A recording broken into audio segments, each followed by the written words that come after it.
नमस्कार साथियों, स्वागत है आप सभी का आपके अपने एस क्लासेस पर। इस क्लास में आप लोग राजस्थान चतुश्रेणी कर्मचारी परीक्षा जो आपकी 19, 20 और 21 सितंबर को कंडक्ट होने जा रही है, इस क्लास के मॉडल पेपर नंबर ये फर्स्ट है। इसके 50 क्वेश्चंस आपके लिए इससे पहले आपको करवा चुके हैं और शेष बचे हुए क्वेश्चन आप लोग इस क्लास में आज देखेंगे। तो चलिए, ये क्वेश्चन आपको करवा चुके हैं, यदि आपने नहीं देखे तो आप देख सकते हैं जाकर के। 50 तक करा चुके हैं, जो कि बहुत ही अच्छे क्वेश्चन लेवल के लिए गए थे, जो कि इसी क्लास से आपको कई सारे क्वेश्चन आपको डायरेक्ट देखने को मिलेंगे आपके 4th ग्रेड के पेपर में। तो चलिए शुरुआत करते हैं 51 से, शेष क्वेश्चनों का आगाज करते हैं। तो 51वां क्वेश्चन है, उदयपुर सिटी पैलेस राजस्थान के स्थापत्य अजूबों मार्बल में से एक है जो डैश डैश के तट पर शांतिपूर्वक स्थित है। तो आपका जवाब क्या होना चाहिए था? तो आपका जवाब होना चाहिए था पिछौला झील। बी वाला इस तरह से इसका ऑप्शन आपका सही था और आपके 4th ग्रेड के पेपर में इसी तरह के प्रश्न बनेंगे, इसलिए इसमें सभी सेलेक्टेड प्रश्नों को लिया गया है और आपको इसी क्लास से प्रश्न देखने को मिलेंगे। और आपको बताना चाहेंगे, इसमें जीके, जीएस, करंट अफेयर्स सभी मिक्स लिया गया है। तो चलिए क्वेश्चन नंबर 52 देखते हैं। चंबल परियोजना जिन राज्यों की संयुक्त परियोजना है वे हैं, तो वो कौन कौन से राज्य हैं जिनकी संयुक्त है? तो आप कहेंगे राजस्थान और मध्य प्रदेश। ये प्रश्न जो आप देख रहे हैं, ये पटवार के पेपर में पूछा जा चुका है, इस बात का आप विशेष करके ध्यान रखें। तो चलिए बढ़ते हैं अपने अगले प्रश्न की तरफ। अगला है कि बांगड़ पर्यटन सर्किट में डैश सम्मिलित हैं, तो इनमें क्या सम्मिलित है? इनमें सम्मिलित है डूंगरपुर और बांसवाड़ा।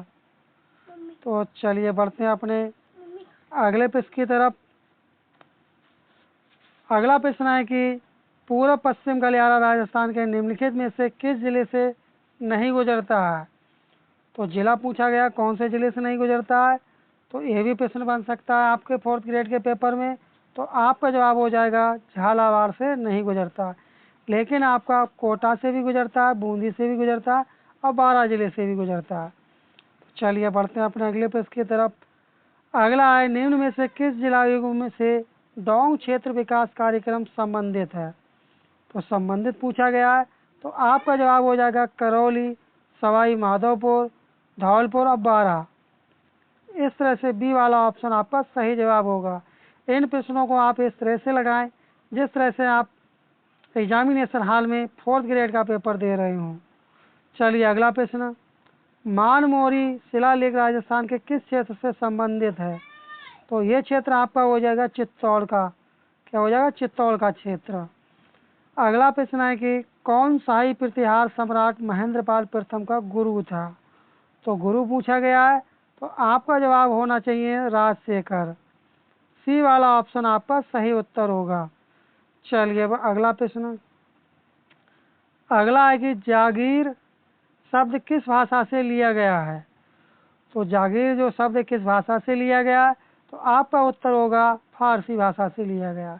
यह प्रश्न आपके राजस्थान कांस्टेबल की परीक्षा जो 13 तारीख को हुई थी उसमें यह पूछा जा चुका है। तो चलिए बढ़ते हैं अपने अगले प्रश्न की तरफ।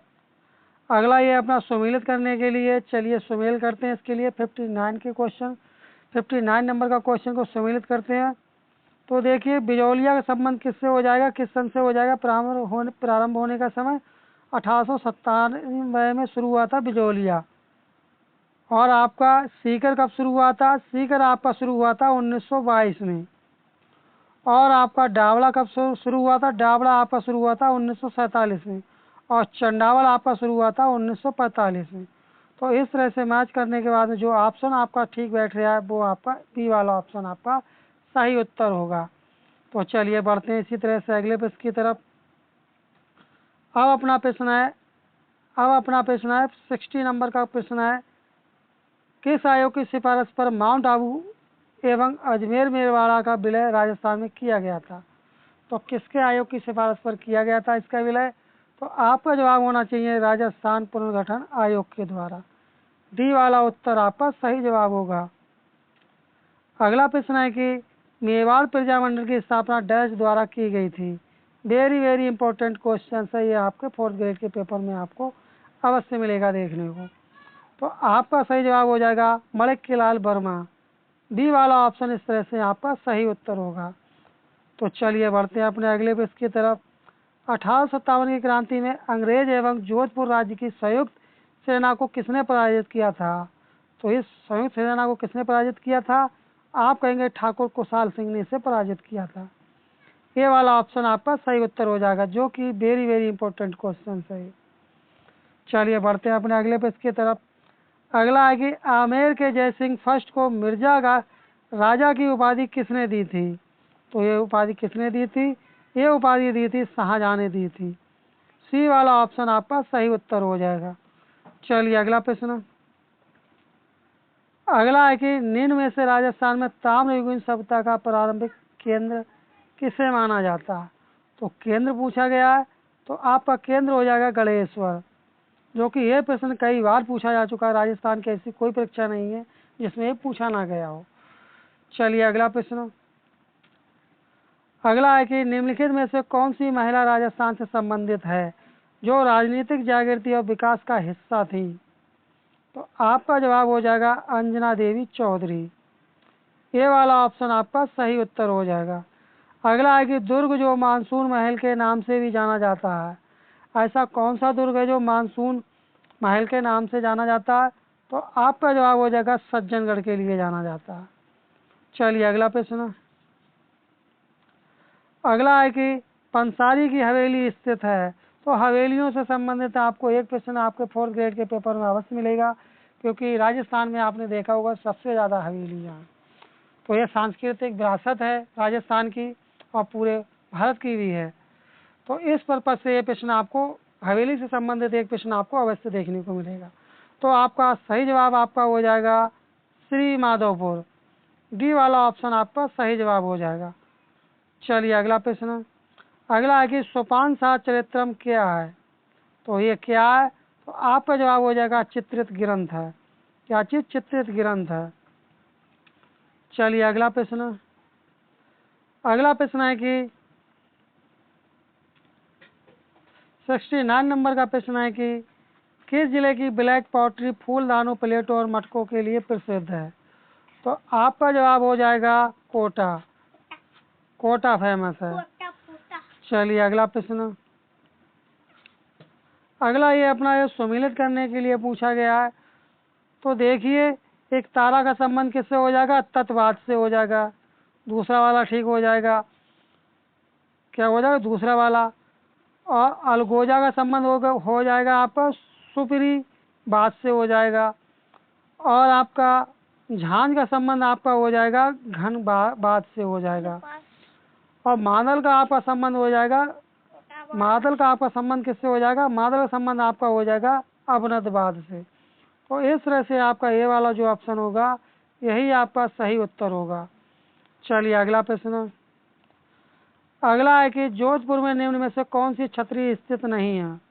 तो आपका जवाब हो जाएगा 8 खंभों की छतरी, जो कि जोधपुर में स्थित नहीं। अगला है कि कोलू गांव किस लोक देवता के संबंध में है? लोक देवता से संबंधित एक प्रश्न आपके 4th ग्रेड के एग्जाम में आपको अवश्य देखने को मिलेगा। इस बात को आप विश्वास कीजिए, एक प्रश्न आपको अवश्य मिलेगा। तो आपका जवाब हो जाएगा पाबू जी। क्या हो जाएगा? पाबू जी। डी वाला ऑप्शन आपका सही उत्तर हो जाएगा। चलिए अगला प्रश्न। राम सनई संप्रदाय की रैल शाखा के प्रवर्तक थे, तो इसके प्रवर्तक थे संत दरियाव जी थे। डी वाला ऑप्शन आपका सही उत्तर होगा। अगला है कि वीर विनोद का लेखक कौन था?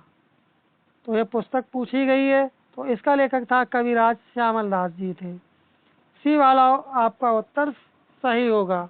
आपको क्लास कैसी लग रही कमेंट करके अवश्य बताएं। और यदि अभी तक आप चैनल पर नए, यदि आपने चैनल अभी तक सब्सक्राइब नहीं किया, तो जो भी भाई क्लास को देख रहे हैं वो चैनल को सब्सक्राइब कर ले और क्लास को आप लोग प्लीज़ लाइक कर दिया करें।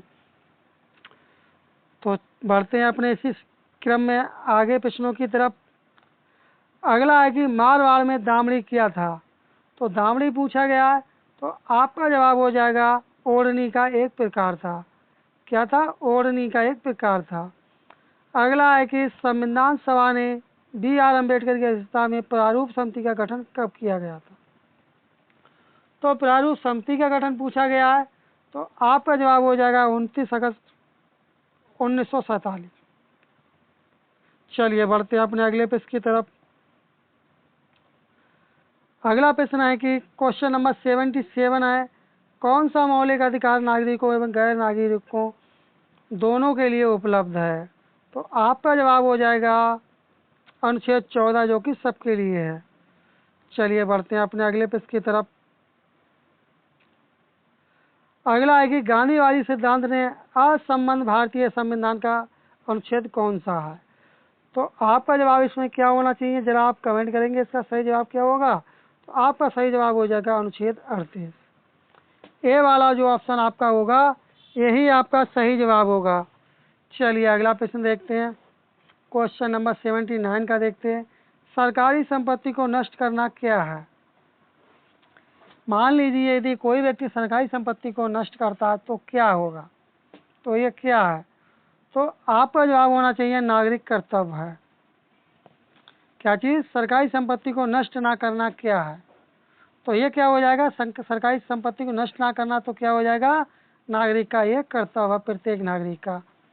चलिए अगला प्रश्न। अगला है कि भारतीय संविधान के अनुसार राष्ट्रपति का निर्वाचन एक निर्वाचक गण के सदस्यों द्वारा किया जाएगा। इस निर्वाचक गण में शामिल होते हैं, तो इसमें कौन कौन शामिल होते हैं? तो आपका जवाब क्या होना चाहिए? आपका जवाब होना चाहिए संसद के दोनों सदनों के निर्वाचित सदस्य एवं राज्य विधानसभाओं को निर्वाचित सदस्य। इस तरह से बी वाला ऑप्शन आपका सही उत्तर होगा। चलिए अगला प्रश्न। अगला है कि राज्यपाल की उपलब्धियां और भत्ते भारित होते हैं, तो आपका जवाब हो जाएगा राज्य की संचय निधि पर आधारित होते हैं। जो भी राज्यपाल के लिए कुछ भी जो भी प्राप्त होता है, मिलता है, भत्ते जितने भी है वो किस में आते हैं? वो संचय निधि के अंतर्गत आते हैं। चलिए अगला प्रश्न। अगला है कि राजस्थान मंत्रिपरिषद की न्यूनतम संख्या हो सकती है। Very very important question 4th grade के एग्जाम के पर्पज से। तो आपका इसका सही जवाब हो जाएगा 11+1 मुख्यमंत्री। बी वाला ऑप्शन आपका सही उत्तर हो जाएगा। मंत्रिपरिषदों की संख्या कितनी होनी चाहिए? 11 और +1 मुख्यमंत्री। चलिए अगला प्रश्न। अगला है कि संविधान के कौन से अनुच्छेद अधीनस्थ न्यायालयों से संबंधित हैं? तो आपका जवाब हो जाएगा अनुच्छेद 233 से 237 तक। सी वाला ऑप्शन इस तरह से आपका सही उत्तर हो जाएगा। चलिए अगला प्रश्न। अगला प्रश्न है कि राजस्थान के मुख्य सचिवों में से किसने अपने कार्यकाल के दौरान अधिकतम संख्या में मुख्यमंत्रियों के साथ कार्य किया? तो ऐसा कौन सा मुख्य सचिव है? हो सकता है आपसे पूछ लिया जाए, तो आपका जवाब हो जाएगा BV लाल माथुर। बी वाला ऑप्शन आपका सही उत्तर होगा। चलिए अगला प्रश्न। अगला है कि कथन सही नहीं है, आपको इसमें बताना कौन सा कथन सही नहीं है। तो आपका जवाब इसमें क्या हो जाएगा? आपका जवाब क्या होना चाहिए? आपका जवाब होना चाहिए 1952 में राजस्थान पंचायती राज अधिनियम लागू हुआ। तो डी वाला ऑप्शन आपका सही नहीं है। चलिए बढ़ते हैं अपने अगले प्रश्न की तरफ। अगला है कि स्टेथोस्कोप में रोगी की दिल की धड़कन की ध्वनि डॉक्टर के कानों तक पहुंचती है, तो कैसे पहुंचती है? तो आपका जवाब हो जाएगा ध्वनि के बहुपरावर्तन के द्वारा। किसके द्वारा? ध्वनि के बहुपरावर्तन के द्वारा पहुंचती है। चलिए अगला प्रश्न। अगला है कि निम्नलिखित में से कौन सा रोग मच्छर के काटने से नहीं होता है? तो कौन सा होता है जो मच्छर के काटने से रोग नहीं होता है? तो आपका जवाब हो जाएगा हेपेटाइटिस। डी वाला उत्तर आपका सही जवाब होगा। अगला है कि शरीर का अंग जिसमें विटामिन डी का संश्लेषण होता है, तो ऐसा कौन सा अंग है शरीर का जिसमें विटामिन डी का संश्लेषण होता है? तो आपका जवाब हो जाएगा त्वचा। बी वाला ऑप्शन आपका सही उत्तर हो जाएगा। अगला है कि असंतृप्त हाइड्रोकार्बन एक उत्प्रेरक की उपस्थिति में हाइड्रोजन को जोड़कर संतृप्त हाइड्रोकार्बन बनाते हैं। यह उत्प्रेरक हो सकता है। आपका जो फोर्थ ग्रेड का जो आपका पेपर होगा, फोर्थ ग्रेड का पेपर, तो उसमें आपके लिए 5 प्रश्न आपके लिए विज्ञान से देखने को मिलेंगे। तो आपका सही जवाब हो जाएगा इस प्रश्न का निकेल धातु। सी वाला ऑप्शन आपका सही उत्तर होगा। चलिए अगला प्रश्न। अगला है कि जब हम समतल दर्पण में देखते हैं तो हमें अपने चेहरे का प्रतिबिंब दिखाई पड़ता है, इसका कारण पूछा गया है। तो कारण इसका क्या हो जाएगा? परावर्तन होता है इसका कारण। अभी तक यदि आपने क्लास को लाइक नहीं किया है तो प्लीज़ आप क्लास को लाइक कर दें, और चैनल को यदि आपने सब्सक्राइब नहीं किया है यूट्यूब चैनल को, तो प्लीज़ आप सब्सक्राइब कर लें, और नोटिफिकेशन बेल आइकन आप लोग दबाना ना भूलें, जिससे आपको समय पर नोटिफिकेशन प्राप्त हो सके। अब आप इसमें देखेंगे जो लेटेस्ट फोर्थ ग्रेड के पेपर में आपके करंट अफेयर्स के क्वेश्चंस बन सकते हैं, वो सभी सेलेक्टेड क्वेश्चंस लिए गए हैं, जो कि very very important question current affairs के लिए गए। तो चलिए देखते हैं इनके लिए भी। एशिया का सबसे बड़ा एरो शो एरो इंडिया 2025 कहाँ आयोजित होगा? तो आपका जवाब हो जाएगा बेंगलुरु में आयोजित होगा। सी वाला ऑप्शन इस तरह से आपका सही उत्तर होगा। चलिए अगला प्रश्न। वर्ष 2025 के गणतंत्र दिवस के मुख्य अतिथि कौन थे?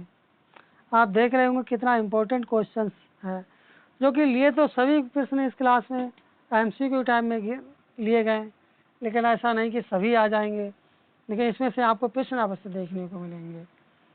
तो इसका सही जवाब आपका क्या हो जाएगा? तो इसका सही जवाब हो जाएगा पिरबोबो सुब्यांता। बी वाला ऑप्शन आपका सही उत्तर होगा। अगला है कि हाल ही में चर्चा में रही स्वामित्व योजना, वेरी वेरी इंपॉर्टेंट प्रश्न साथियों, का संबंध किससे है?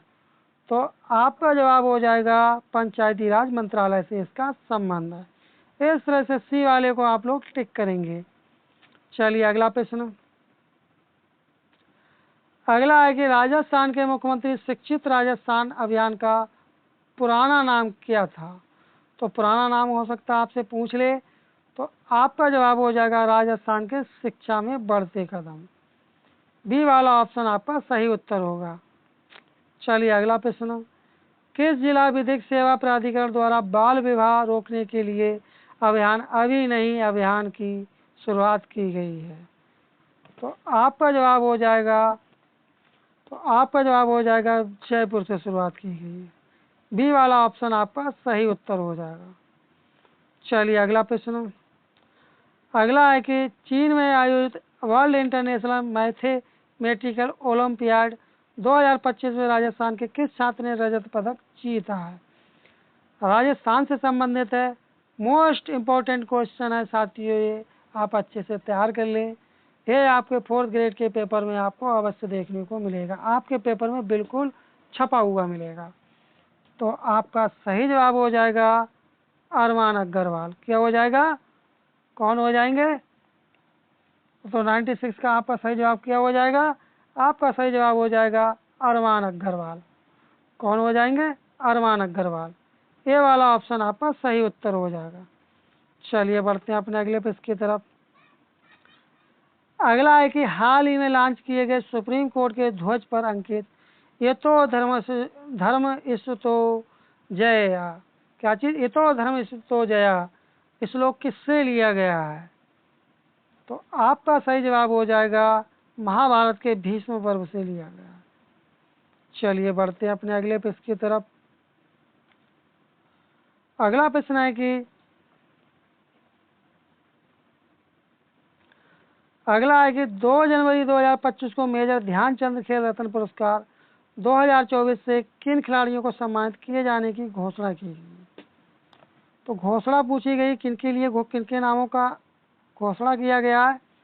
तो आपका सही जवाब क्या होगा? जरा कमेंट करेंगे आप लोग, इसका सही जवाब क्या हो जाएगा? तो देखिए इसमें आपके डी गुकेश भी है, मनु भाकर भी है, हरमनप्रीत सिंह भी है, प्रवीण कुमार भी है। तो इस तरह से आपका 1 2 3 4 चारों ठीक होंगे। इस तरह से आप डी वाले ऑप्शन को आप लोग टिक कर देंगे। चलिए बढ़ते हैं अपने अगले प्रश्न की तरफ। अगला है कि दुनिया का सबसे बड़ा पेट्रोकेमिकल्स रिफाइनरी कॉम्प्लेक्स कहाँ बनाया जाएगा? तो ये कहाँ बनाया जाएगा? ये बनाया जाएगा महाराष्ट्र में बनाया जाएगा। डी वाला ऑप्शन आपका सही उत्तर होगा। चलिए अगला प्रश्न, प्रदेश की पहली फिल्म सिटी कहाँ बनने जा रही है? तो आपका जवाब हो जाएगा पाली में बनने जा रही है। डी वाला ऑप्शन आपका सही उत्तर होगा। अब जो 5 प्रश्न आप देखेंगे ये कंप्यूटर से संबंधित होंगे, जो कि मोस्ट इम्पोर्टेंट प्रश्नों को लिया गया कंप्यूटर से संबंधित। आपके 4th ग्रेड के पेपर में 5 प्रश्न पूछे जाएंगे, जो कि आपका जो राजस्थान चतुश्रेणी कर्मचारी का पेपर होने जा रहा है, तो इसलिए आप इन्हें भी देखें। और रन कमांड डायलॉग बॉक्स में dash dash command Microsoft word application program आरंभ कर देगा। तो ये क्या आरंभ कर देगा? तो आपको मालूम होना चाहिए बिन वर्ड एक्स क्या कर दे, बिन बोर्ड एक्स के लिए प्रोग्राम आरंभ कर देगा। इस तरह से बी वाला ऑप्शन आपका सही उत्तर होगा। चलिए अगला प्रश्न, MS एक्सेल में चुनी हुई सेलों में फिल्टर को सुचारू करने हेतु डैश शॉर्टकट कुंजी का प्रयोग किया जाता है। तो कौन सी शॉर्टकट की का प्रयोग करेंगे? तो आपका जवाब हो जाएगा control plus shift plus L. ये वाला ऑप्शन आपका सही उत्तर हो जाएगा। चलिए अगला प्रश्न, पावर पॉइंट स्टेटस बार में स्लाइड के आकार को बढ़ाने घटाने हेतु स्लाइड बार होता है, प्रतिशत में स्लाइड बार में उपलब्ध सीमा क्या होगी? तो सीमा पूछी गई है, तो आपका जवाब हो जाएगा 10 से 400 के बीच होगी। चलिए अगला प्रश्न, अगला प्रश्न है कि अगला है कि 2 प्रचलित आउटपुट डिवाइस हैं, तो वो कौन से हो जाएंगे? वो आपके हो जाएंगे मॉनिटर एवं प्रिंटर हो जाएंगे। इस तरह से ए वाला ऑप्शन आपका सही उत्तर होगा। चलिए अगला प्रश्न, अगला है कि किसी कंप्यूटर पर कार्य करने हेतु प्रयुक्त प्रोग्राम को कहते हैं। तो प्रयुक्त प्रोग्राम को क्या कहते हैं? तो आपका जवाब हो जाएगा सॉफ्टवेयर कहते हैं उसके लिए। ए वाला ऑप्शन आपका सही उत्तर हो जाएगा। चलिए अब देखते हैं, एक प्रश्न मैथ का आ चुका है, इसे भी लगाते हैं। इसमें पूछा गया है प्रथम 9 अभाज्य संख्याओं का औसत कितना होगा? आपको पता होना चाहिए अभाज्य संख्या कौन कौन सी हो जाएंगी। तो आपकी अभाज्य संख्या एक तो आपकी 2 हो जाएगी, ठीक है, एक आपकी 3 हो जाएगी, फिर आपकी 5 हो जाएगी, फिर आपकी 7 हो जाएगी, फिर आपकी 11 हो जाएगी, फिर आपकी 13 हो जाएगी, फिर आपकी कितनी हो जाएगी? 17 हो जाएगी, और फिर आपकी क्या हो जाएगी? 17 के बाद में आपकी कितनी हो जाएगी? 19 हो जाएगी। 19 के बाद में आपकी कितनी हो जाएगी? कमेंट करें आप लोग, 19 के बाद में आपकी कितनी हो जाएगी? 13 ले लिया है, ठीक है।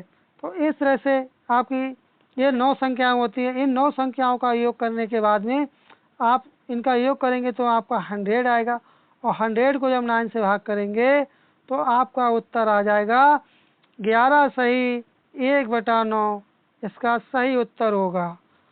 तो इस तरह से आपका सी वाला ऑप्शन आपका सही उत्तर होगा, जो कि इस तरह का प्रश्न आपके राजस्थान चतुश्रेणी कर्मचारी के पेपर में अवश्य पूछा जाएगा गणित से संबंधित। तो इस श्रृंखला को आप यहीं पर समाप्त करते हैं। आपको क्लास कैसी लगी कमेंट करके अवश्य बताएं। यदि अभी तक आपने यूट्यूब चैनल को सब्सक्राइब नहीं किया है तो प्लीज़ आप चैनल को सब्सक्राइब कर लें, और क्लास को यदि आपने अभी तक लाइक नहीं किया तो आप क्लास को लाइक कर दें। आप इसी तरह से तैयारी करते रहें, अच्छे मार्क्स लाएं, और अपने राजस्थान चतुश्रेणी कर्मचारी की परीक्षा में अपना संरक्षण सुनिश्चित करें। चलिए मिलते हैं जल्द ही नेक्स्ट क्लास में, तब तक के लिए धन्यवाद। जय हिंद, जय भारत।